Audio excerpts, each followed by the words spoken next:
won many awards and loudly award for gender sensitivity in journalism. Will that really make a difference? If so, how in today's media climate? Yeah, so many times, since every day in the modern world, we tend to come up with newer and newer terminologies, jargon.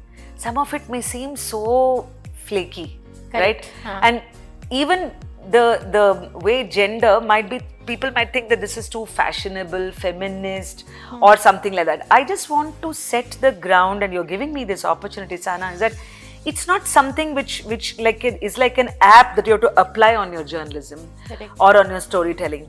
Correct. Many of us, and it's got nothing to do with men, women, or anti-women. Nowadays, so many genders my daughter keeps telling. I don't know. Even if for a lady, if I call she gets angry. It seems. I don't know. Is this right? I don't know. You must I think you should ask your daughter. Yeah, you better understand. No, but I am talking of a very, very simple level of. See, I'll give you an example. Gender sensitivity in journalism, the award that came. When I went to Nagapattinam, and you as an officer would know that was one of the worst hit during tsunami. Correct. 2019, much after 2004 tsunami, that is 15 years after that, I was in that region for Tamil Nadu elections. I mean, essentially, Lok Sabha is in the entire our country's elections. And that was one of the places where my friend Chinmay Bhave, who was with me in NDTV, so he was filming, I was reporting. Right. So we took this chance to do a 3,000 kilometer circuit through these different states to just understand what is happening on the ground. Right. To go beyond our comfort zones. Okay. So in that place, actually Nagapattinam is in Tamil Nadu. Tamil Nadu, yeah. So of course we saw those places and we came to Tuticorin, that is Thoothukudi. In Tamil Nadu it's called Thoothukudi. In Tuticorin, we had almost finished speaking to the people who were supposed to interview. We were almost about to leave to a place called Pollachi when we went to the beach in the morning. And there were fishermen who were there. And they said, I said, oh sir, and they're all fisher people. And so they said, the fish catch has gone down, we don't get that much price for the fish. And typically what they face in an everyday life situation. And I said, after the head fisherman had spoken, I said, sir, where is your wife? Or any women in your family, can I speak to them? So for a moment he was a little irritated. It's almost like, he didn't express it, he was very respectful.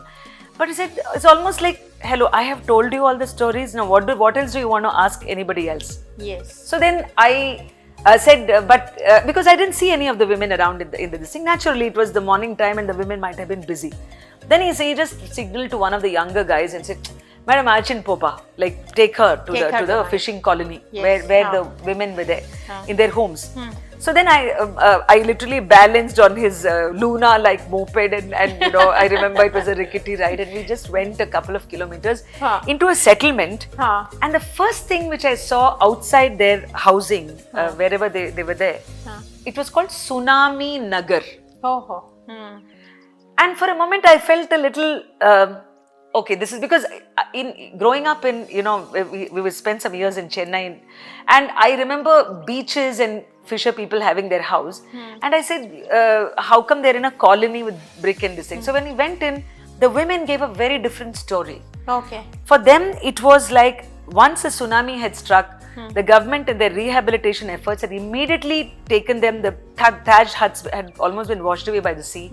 They had come to this colony and ever since they had been living in this very dingy, crammed accommodation in Tuticorin. Dark, dingy house. It wasn't, not so much dark, but it was very small. Their families had grown, I mean, imagine 15 years. Correct. But if there were 3 people before and now there are like 9 people in the same house because the children have grown, the daughters-in-law have come, grandkids have this thing, but they don't have the means. And because they were not so well off, they've probably not been able to afford accommodation outside, at least some of them.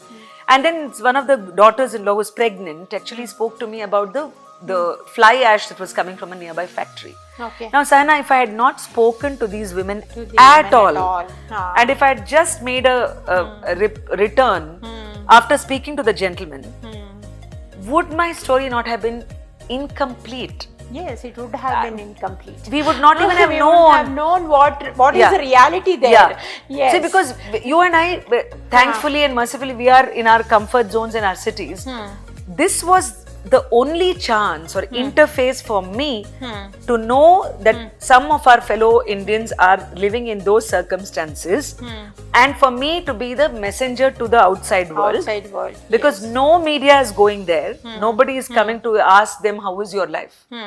So I feel that gender sensitivity means that you are sensitive to somebody else also being part of the story, and not just usually it's the men who are They either perceive it in a different way and they project it in a different way. Yeah, but it's as not their men. fault. Yeah, it is maybe. not their fault also. Sometimes maybe. they are totally blind to it. When he would have seen my story and I was reporting in Tamil actually, he might have said, "Oh, adu kuda irukalla." Like, okay, I didn't. How come I missed this? Maybe it will strike some of them. But from my side, I feel that by being sensitive to adding women's voices or yes. trans people's voices wherever you can, or those who are never asked, you are adding that richness and completeness to your story. Yes. That's it. That's wonderful, ma'am. You are you embrace everybody, and it is the inclusivity that matters. Thank you have you. to include Thank you. everybody. It's just the basic that one should do. Thank you for acknowledging that. Yes. Yes.